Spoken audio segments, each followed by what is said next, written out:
하나님의 꿈이 나의 비전이 되고 예수님의 성품이 나의 인격이 되고 성령님의 권능이 나의 능력이 되길 원하고 바라고 기도합니다.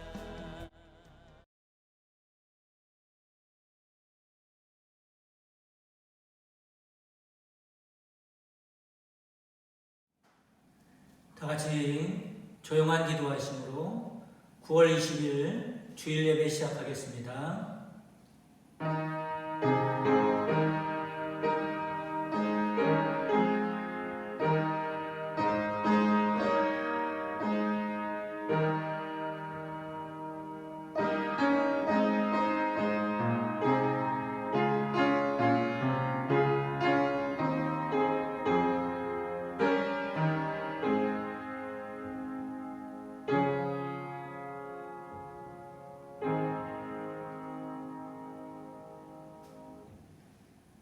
여호와는 내게 복을 주시고 너를 지키시기를 원하며 여호와는 그의 얼굴을 내게 비추사 은혜 베푸시기를 원하며 여호와는 그 얼굴을 내게로 향하여 드사 평강 주시기를 원하노라. 사랑과 은혜가 풍성하신 하나님, 이 시간 복된 주일을 선별하여 예배드리오니 여호와 하나님의 이름에 합당한 영광을 돌리게 하옵소서. 예수 그리스도의 이름으로 기도합니다. 아멘. 다 같이 찬송 27장 하시겠습니다.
넘치리 내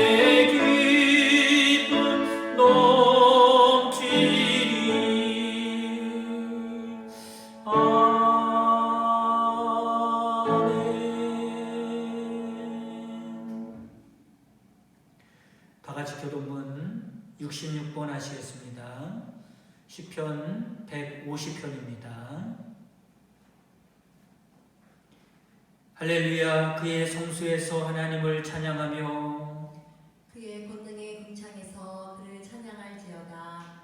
그의 능하신 행동을 찬양하며 그의 지극히 위대하심을 따라 찬양할지어다. 나팔 소리로 찬양하며 비파와 수금으로 찬양할지어다. 소고치며 춤추어 찬양하며 현악과 틈소로 찬양할지어다. 큰 소리 나는 재금으로 찬양하며 높은 소리 나는 재금으로 찬양할지어다.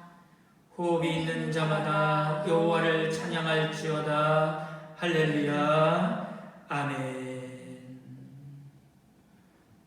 전능하사 천지를 만드신 하나님 아버지를 내가 믿사오며 그 외아들 우리 주 예수 그리스도를 믿사오니 이는 성령으로 잉태하사 동정녀 마리아에게 나시고 본디오 빌라도에게 고난받으사 십자가에 못 박혀 죽으시고 장사한 지 사흘 만에 죽은 자 가운데서 다시 살아나시며 하늘에 오르사 전능하신 하나님 편에 앉아 계시다가 죄로서 산자와 죽은 자를 심판하러 오시리라.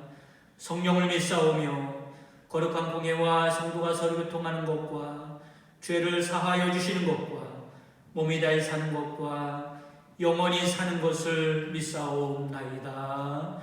아멘. 다 같이 기도 드리실 때 우리를 대표해서 정준배 장로님 기도하시겠습니다. 할렐루야. 오늘도 특별히 각자의 처소에서 화상을 통해 온라인 예배를 드리고 있습니다.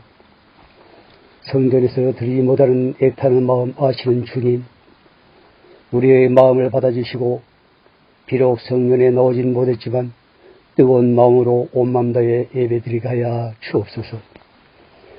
제한된 일상 속에서도 저희들을 주님의 자녀로 눈동자같이 지켜주시고 주님을 바라보게 하시니 감사합니다. 이 시간 코로나 바이러스를 위해서 하루하루 힘겹게 살아가는 주의 백성들을 긍휼히 여겨 주옵소서.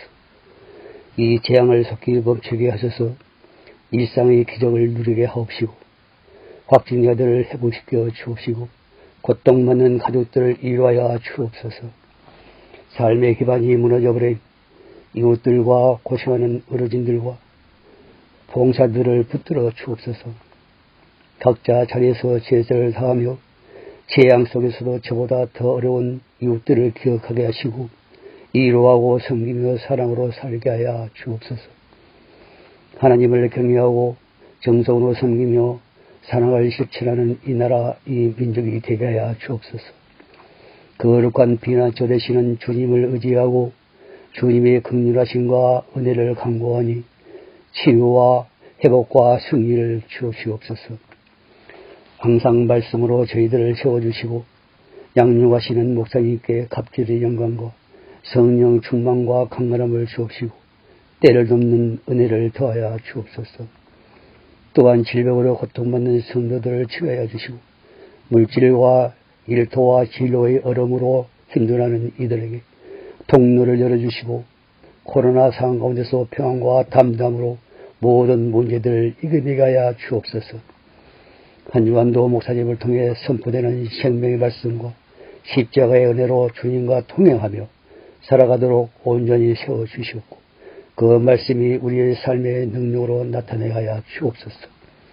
힘들고 지친 몸 주의 자녀들 오늘 말씀으로 힘을 얻게 하시고 믿음으로 승리하게 하옵소서. 한 주간도 우리의 영과 육을 강건하게 지켜주시기를 원하오며 어느 때나 어느 곳에서나 통행하여 주옵소서. 아버지 하나님, 현장 예배가 속히 회복되기를 원합니다. 이 모든 상을 움직여 주시고 운행하여 주시며 하루빨리 주의 자리에 나와 기쁨과 감격으로 예배드리게 하여 주옵소서. 이 모든 말씀을 예수님의 이름으로 감사하며 기도하옵나이다. 아멘.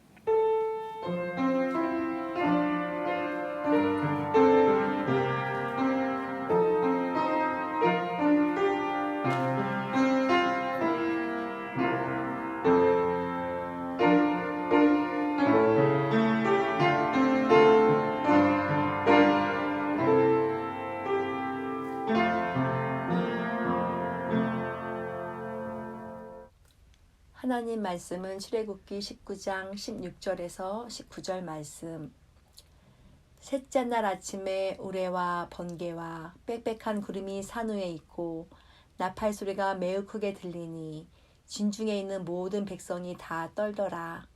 모세가 하나님을 맞으려고 백성을 거느리고 진에서 나오매 그들이 산 기슭에 서 있는데 시내산에 연기가 자욱하니 여호와께서 불 가운데서 거기 강림하심이라. 그 연기가 옹기 가마 연기같이 떠오르고 온 산이 크게 진동하며 나팔 소리가 점점 커질 때에 모세가 말한즉 하나님이 음성으로 대답하시더라. 아멘. 할렐루야.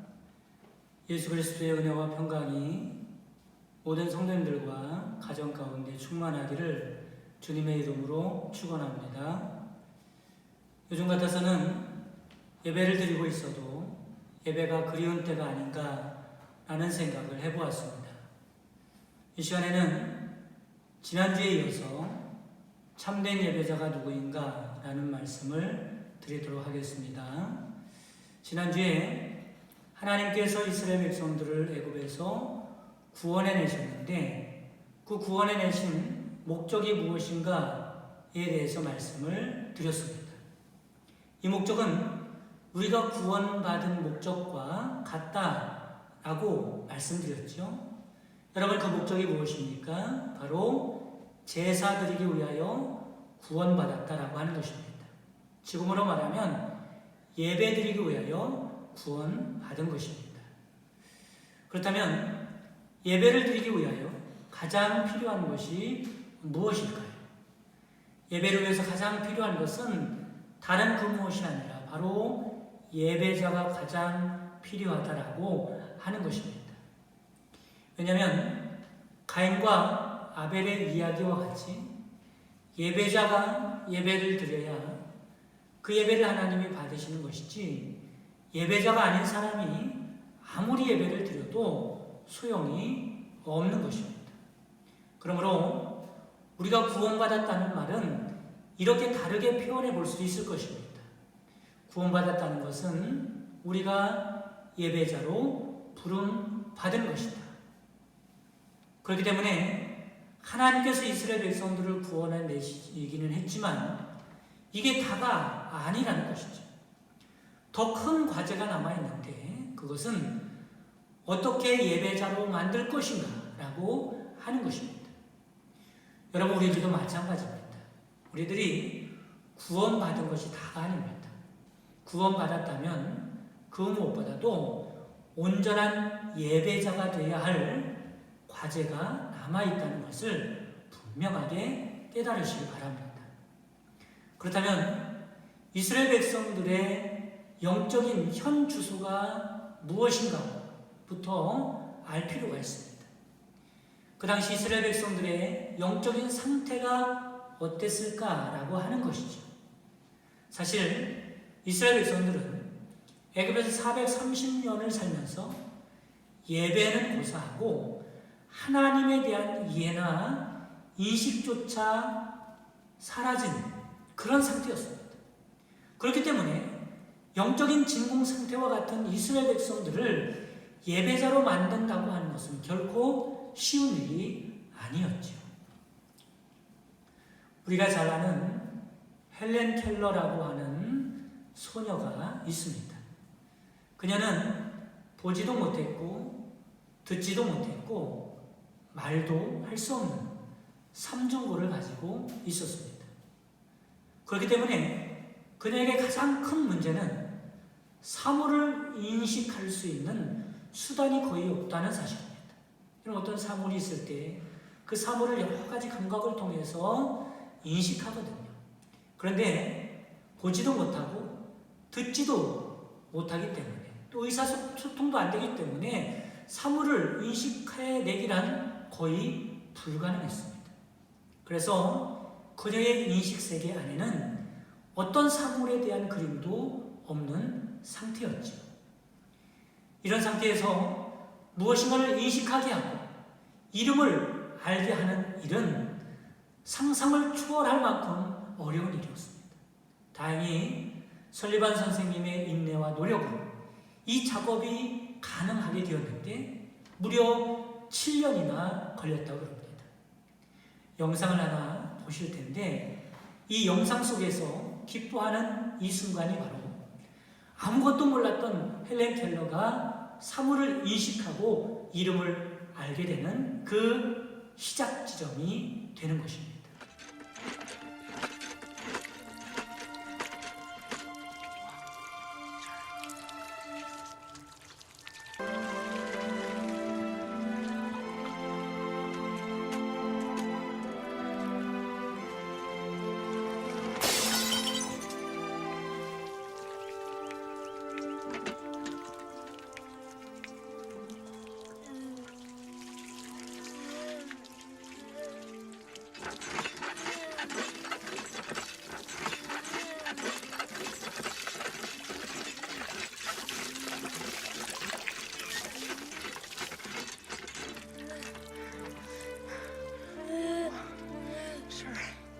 Yes. Water. It has a name. Water.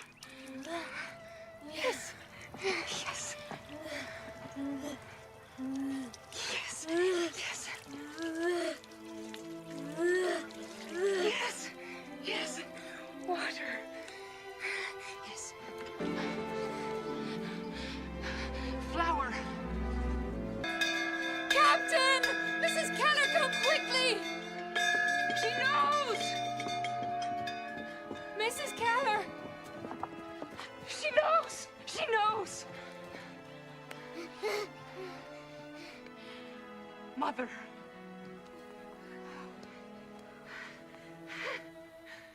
Yes! Yes! Captain.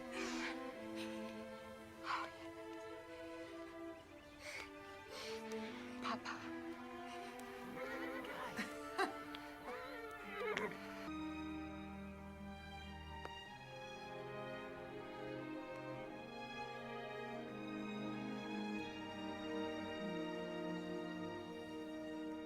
Teacher.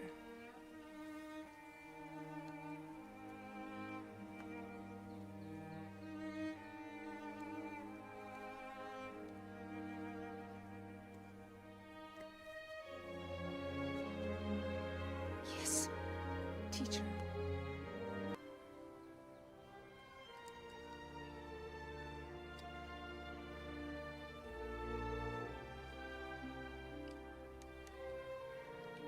I love Helen so much. So much.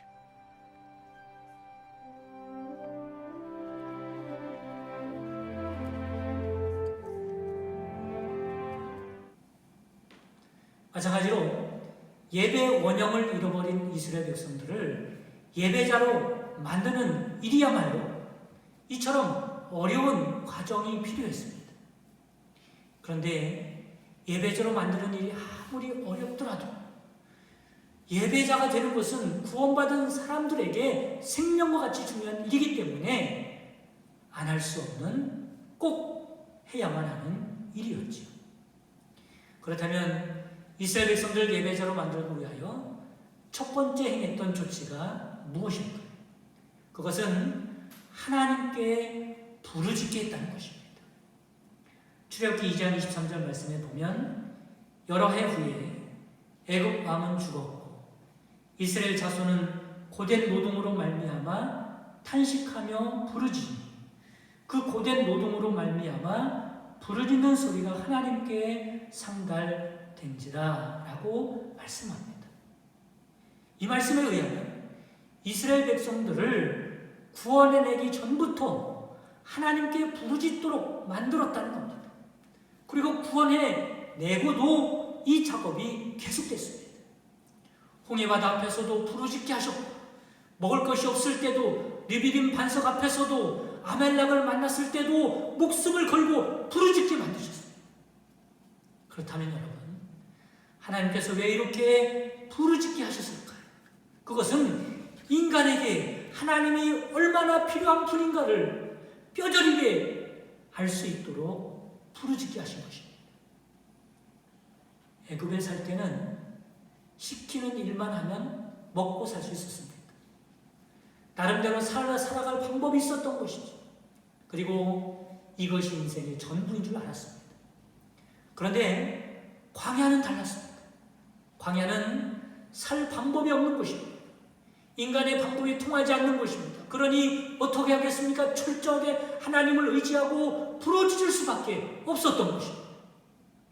그런데 이게 웬일입니까? 하나님께 부르짖었더니 문제가 해결되는 것입니다. 그래서 깨닫게 됐죠. 아, 이런 방법도 있었구나. 이런 세계도 있구나. 지금까지는 애굽이 전부인 줄 알고 애굽만 바라보고 애굽이 아니면 살 길이 없을 것 같아서 애굽에만 매어 살았는데 이런 다른 세계가 있었구나. 하나님이 살아 계시구나. 애굽이 아니어도 하나님이면 되는구나. 이것을 깨닫게 하기 위하여 부르짖게 했던 것입니다. 그러니까 이스라엘 백성들은 왜 광야에 나가야만 했는지를 이 말씀을 통해서 알 수 있습니다. 애굽에 있는 이상, 인간의 방법만 계속 의존하고 있는 이상 하나님을 만날 수 있는 기회를 다 잃어버릴 수밖에 없기 때문에, 그래서 광야에 나가게 했고 부르짖게 했고 하나님이면 된다는 것을 알게 만드신 것입니다. 그리고 하나님의 실존에 대하여 깨달으면 인생의 수준이 달라집니다. 애굽에서 살 때는 먹고 사는 게 전부였습니다. 여러분은 어떻게 생각하십니까? 먹고 사는 것이 인생의 전부라고 생각하십니까? 흔히 이렇게 말하지 않습니까? 다 먹고 살자고 하는 짓이다. 이렇게 말합니다. 여러분, 이게 맞는 말입니까? 그보다 더 중요한 일은 없나요? 이렇게 생각하는 것은 하나님을 알지 못하는 불신자들이나 갖는 가치관입니다. 우리가 이 땅에 살아가는 목적은 먹고 사는 차원 정도가 아닙니다. 더 높은 차원의 목적이 있다는 것이죠. 그런데 이것을 누가 깨닫게 되는지 아십니까? 바로 창조자가 되시는 하나님의 실존을 인식한 사람들입니다. 하나님의 실존에 대해서 아는 순간 우리의 삶의 목적이 우리를 만드신 하나님께 있다는 사실을 알게 되고 그분을 만나고 싶은 간절한 마음이 생기게 되는 것입니다.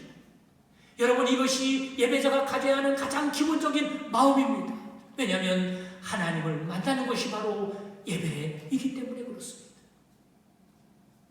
사랑하는 성도 여러분, 바라기는 여러분에게도 예배에 대한 영적인 허기와 갈망이 불릴 듯 일어나시길 주님의 이름으로 축원합니다. 오늘 본문 말씀에 보면 이스라엘 백성들이 드디어 하나님을 만나는 말씀이 나오고 있습니다. 하나님을 만났다는 말은 예배드렸다는 말입니다. 우리는 이 말씀을 통해서 예배가 무엇인가, 그리고 참된 예배자가 누구인가를 알 수가 있습니다.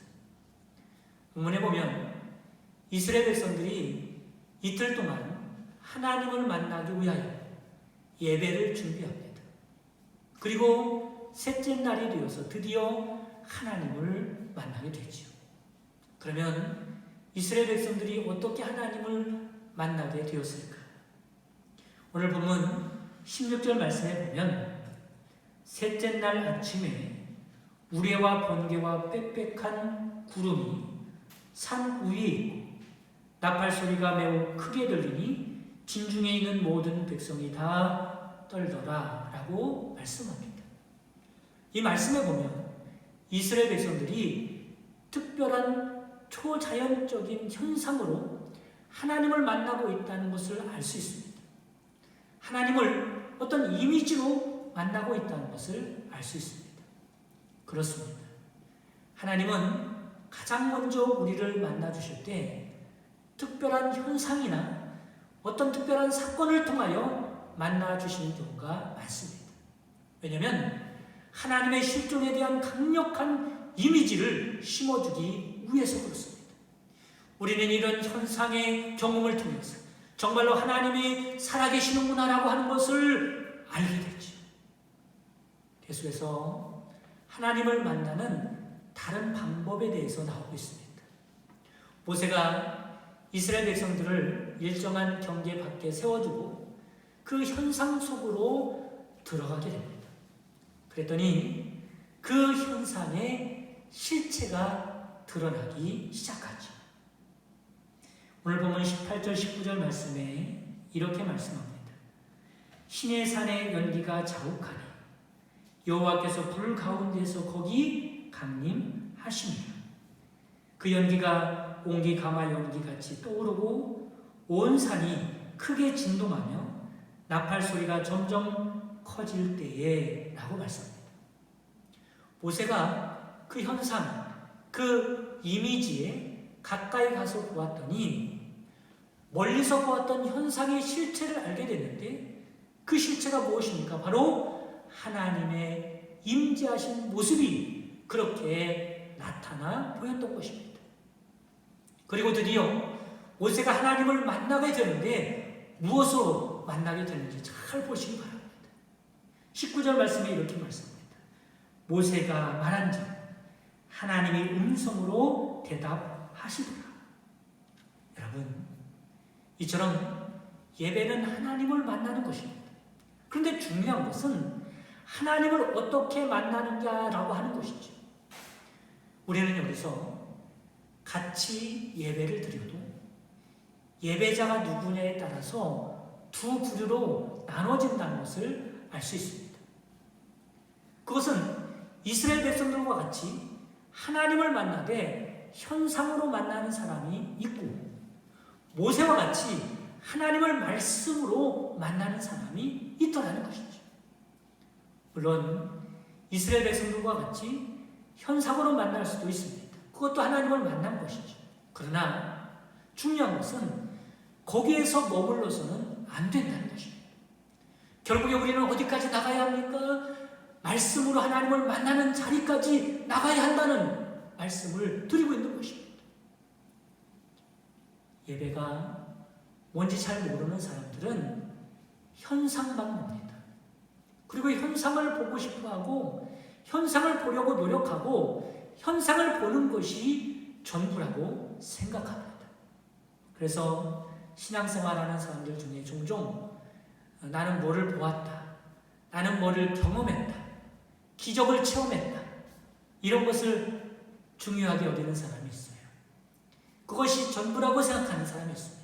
물론 이런 현상이 하나님의 실존을 깨닫게 하는 아주 중요한 과정임에 틀림이 없습니다. 그러나 분명한 것은 이 현상은 하나님이 아니라는 사실을 알아야 합니다. 왜냐하면 하나님은 보이는 분이 아닙니다. 하나님은 만질 수 있는 분이 아닙니다. 그러므로 현상은 하나님의 임재 상징일 뿐이지 하나님이라고 할 수는 없다는 것이죠. 그러므로 이 현상에 매여 있는 사람, 이 이미지에 매여 있는 사람, 어떤 경험에 매여 있는 사람은 위험한 신앙을 가질 수 있습니다. 여러분, 성도님들 중에 잘못되는 분들을 종종 보게 되는데 이런 분들이 보통 이런 경우입니다. 현상에 너무 매여 있으면요, 그 신앙이 잘못되는 경우가 많습니다. 우리는 여기서 머무는 것이 아니라 모세와 같이 말씀을 듣는 자리에까지 나가야 할 줄 믿으시기를 바랍니다. 여러분, 인간이 하나님을 만나는데 하나님의 가장 정확한 모습은 무엇이냐면 바로 이 말씀입니다. 그래서 요한복음 1장 1절에 뭐라고 말씀합니까? 태초에 말씀이 계시니라. 이 말씀이 하나님과 함께 계셨으니 이 말씀이 곧 하나님이시니라 말씀하지 않습니까? 예수님의 공생의 기간에도 마찬가지입니다. 예수님 당시에 예수님을 많은 사람들이 따라다녔습니다.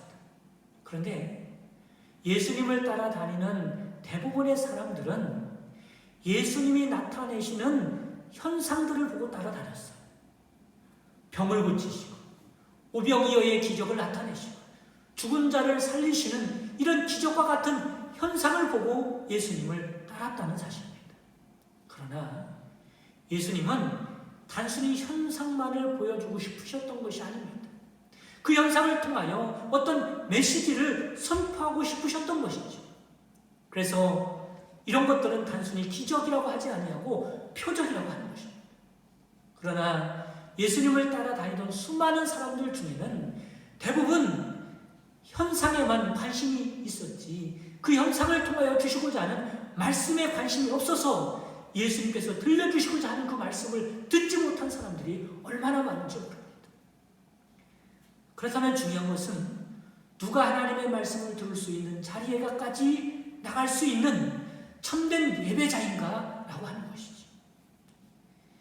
이스라엘 백성들은 이 현상이 나타난, 이미지가 나타난 하나님을 만나는 곳에서 더 이상 앞으로 가지를 못했습니다. 그 이유가 무엇일까요? 첫 번째는 그 마음에 두려움이 있었기 때문에 그렇습니다. 그 말씀이 출애굽기 20장 19절 말씀에 나오고 있어요. 모세에게 이르되 당신이 우리에게 말씀하소서 우리가 들으리이다. 하나님이 우리에게 말씀하시지 말게 하소서. 우리가 죽을까 하나이다. 우리가 더 이상 나가다가는 하나님 앞에 가까이 가다가는 죽을 것 같으니 우리가 두려워서 나갈 수가 없다고 말을 합니다. 또 갈 수도 없었습니다.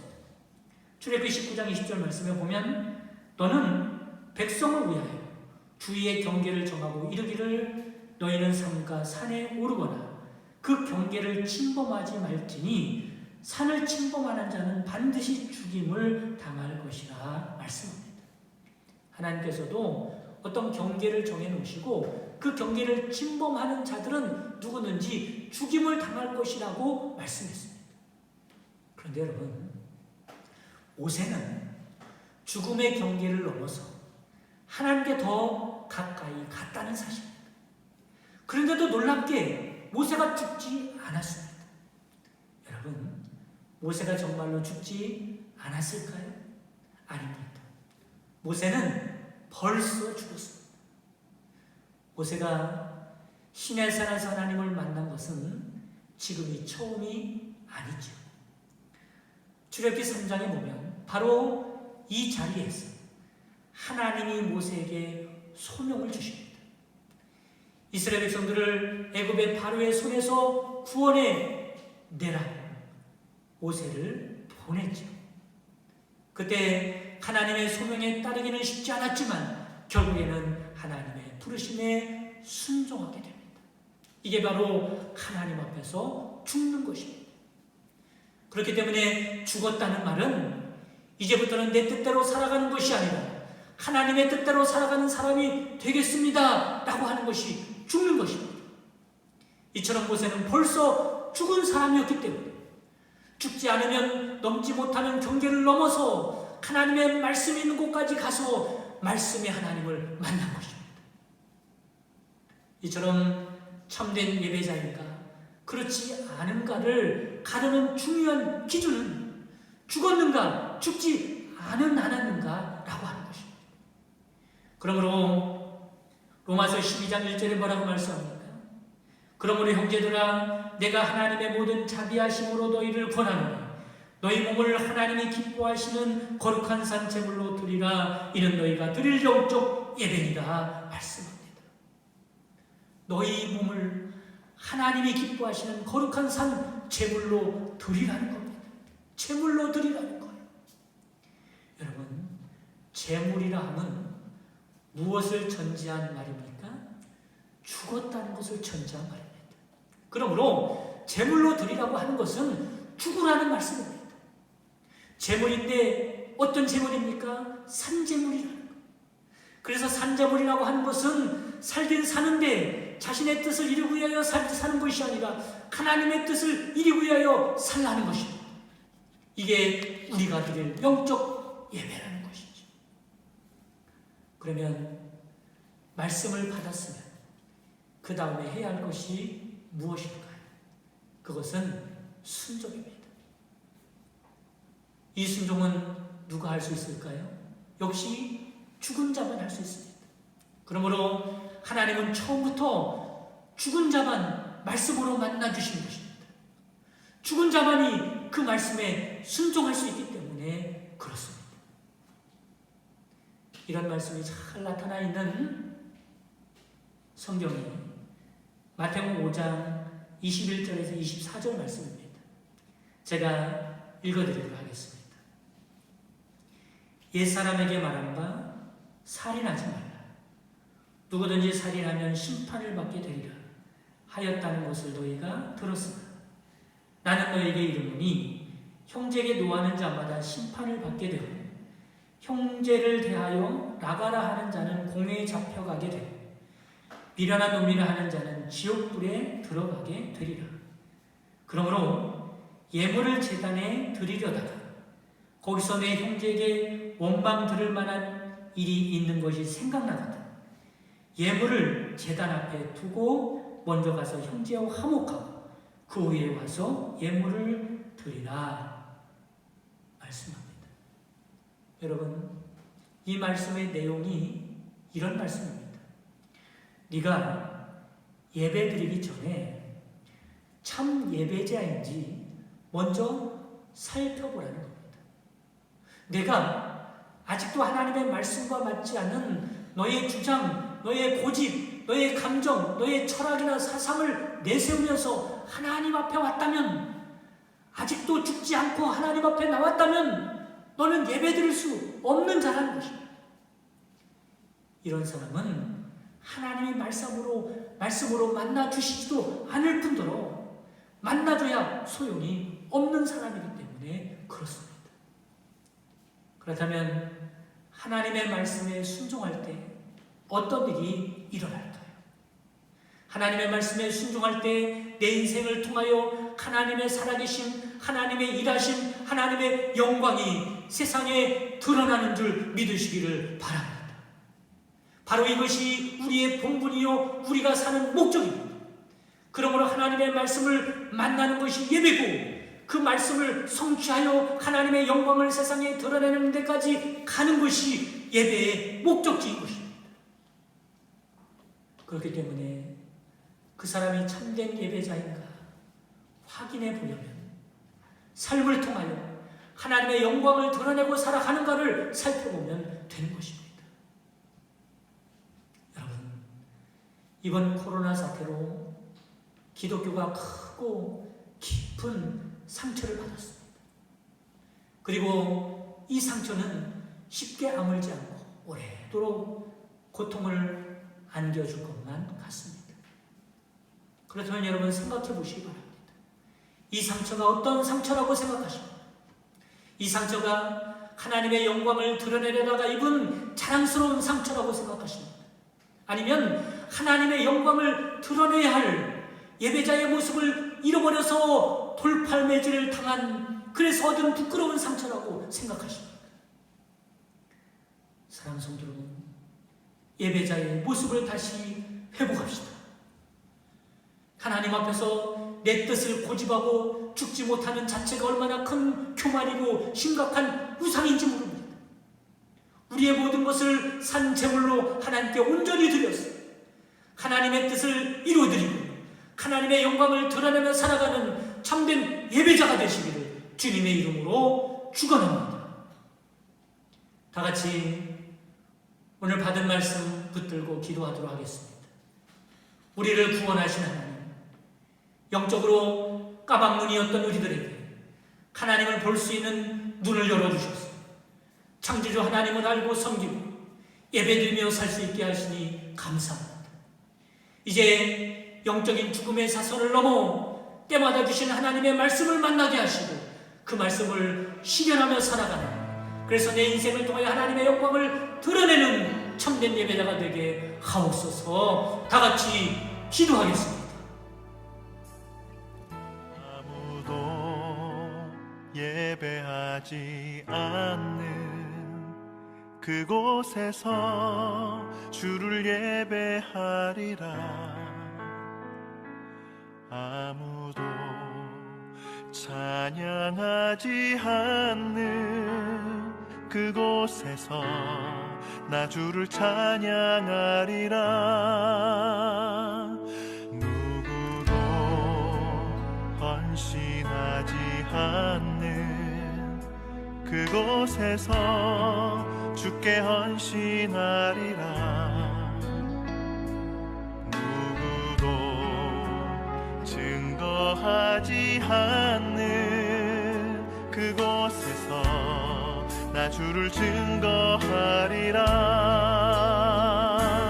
내가 밟는 모든 땅 주를 예배하게 하소서.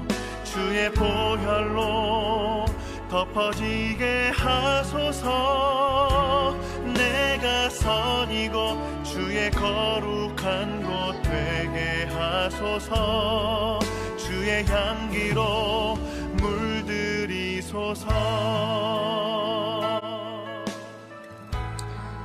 이 시간 계속해서 찬양하시면서 준비하신 예물 드리겠습니다.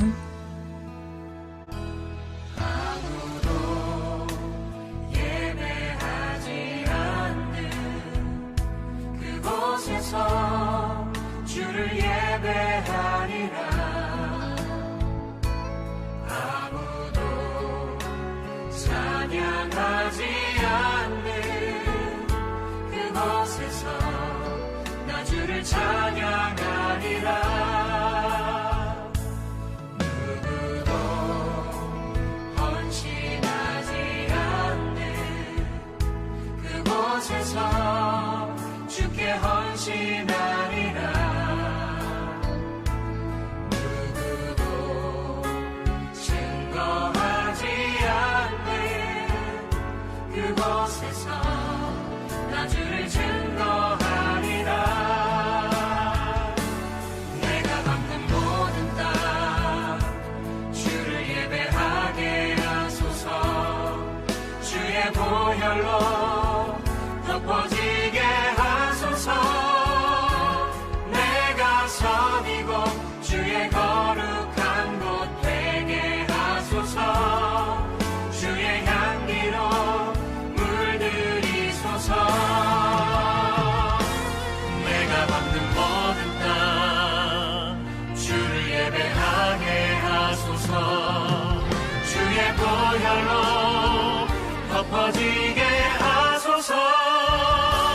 내가 선이고 주의 거룩한 곳 되게 하소서. 주의 향기로 물들이소서. 다 같이 드린 예물로 해서 기도하겠습니다. 참된 예배자를 찾으시는 하나님, 오늘도 예배를 통하여 하나님의 신령한 양식을 나누게 하시니 감사드립니다. 드린 예배를 통해 저희들이 먼저 산 제물로 드려지기를 원합니다. 하나님의 뜻을 이루는 곳에 세상에 하나님의 영광을 드러내는 일에 쓰임받으며 살게 하옵소서. 이 시간 베푸신 은혜에 감사하는 마음으로 믿음의 증표로 예물을 드렸사오니 기쁘게 받아 주옵소서.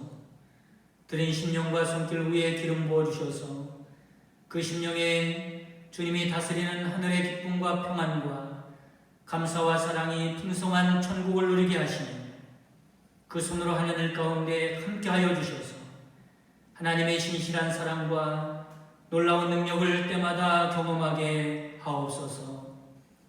코로나로 인하여 전 세계와 이 나라가 고통받고 신음하고 있습니다. 하루속히 치료제와 예방 백신이 개발되어 이 전염병이 종식되게 하여 주옵소서. 이럴 때일수록 생명을 소중히 여기며 서로를 배려하고 돌봄으로 어려움을 잘 이겨내게 하옵소서. 특별히 성도들이 코로나의 올무에 걸려 믿음이 훼손되지 않게 하여 주시며 믿음 안에서 서로 사랑과 선행으로 격려하며 이 위기를 슬기롭게 극복하게 하옵소서. 예수 그리스도의 이름으로 기도합니다. 아멘. 교회 소식을 전해드리도록 하겠습니다. 내일부터 교회에서 대면 예배로 드리도록 하겠습니다. 주일 예배, 수요 예배, 새벽 예배, 모든 정규 예배는 교회에서 드리도록 하겠습니다. 착오 없으시기 바랍니다. 다 같이 결단과 파송의 찬송 327장 하시고 축도로 예배를 마치겠습니다.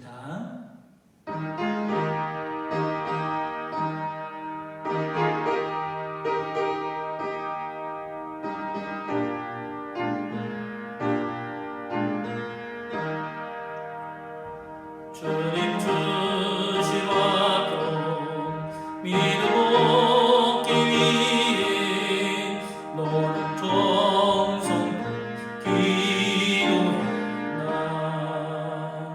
주의 제단 앞에 모두 바치기 전 복을 받을 줄 생각하라. 주의 제단에 산제사들이 누에 주의 맘을 주장하니 주의 뜻을 따라 그와 동행하면 영생 복락을 누리겠네. 주의 밝은 빛에 항상 활동하면 선한 싸움 힘쓰겠나. 자유 얻으려면 주의 뜻을 따라 너의 모든 것 희생하라. 주의 제단에 산제사들이 누에 주의 맘을 주장하니 주의 뜻을 따라 그와 동행하면 영생 복락을 누리겠네. 주의 제단 앞에 모두 바친 후에 주와 온전히 사귀겠네. 주님 주신 기쁨 또한 그의 사랑 어찌 말로도 경영하랴. 주의 제단에 산제사들이 누에 주의 맘을 주장하니 주의 뜻을 따라 그와 동행하면 영생 복락을 누리겠네.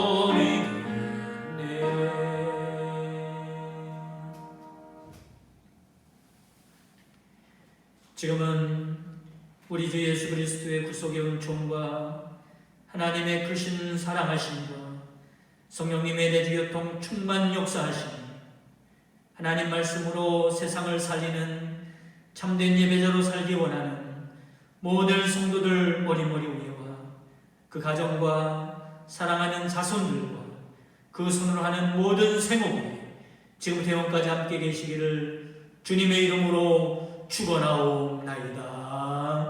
아멘.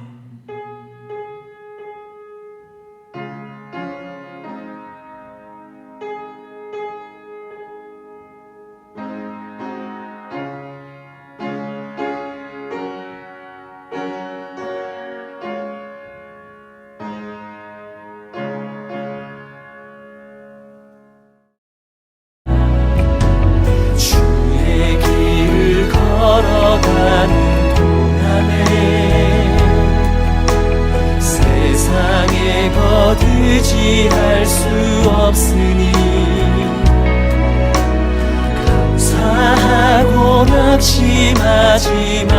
것은 주께서 참 기쁨이 되시니라. 하나님의 꿈이 나의 비전이 되고 예수님의 성품이 나의 인격이 되고 성령님의 권능이 나의 능력이 되길 원하고 바라고